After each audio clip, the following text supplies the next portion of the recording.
السلام علیکم، welcome to my YouTube channel mini vlog by Queen. امید کرتی ہوں کہ آپ سب خیریت سے ہوں گے، ٹھیک ہوں گے۔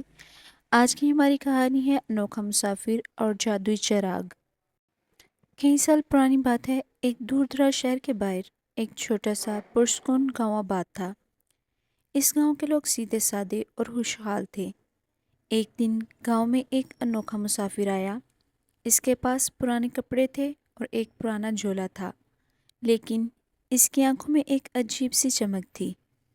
مسافر گاؤں کے درخت کے نیچے بیٹھ گیا اور اپنے جھولے سے ایک پرانا پیتل کا چراغ نکالا۔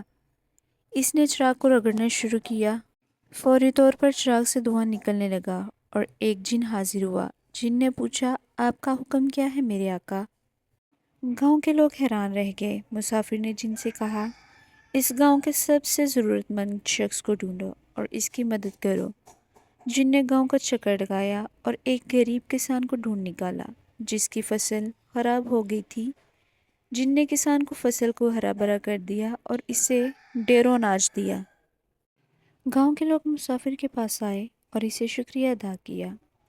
مسافر نے مسکراتے ہوئے کہا، سچی خوشی دوسروں کی مدد کرنے میں ہے۔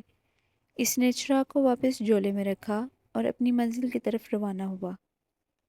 امید کرتی ہوں کہ آپ کو یہ شارٹ سٹوری پسند آئی ہوگی۔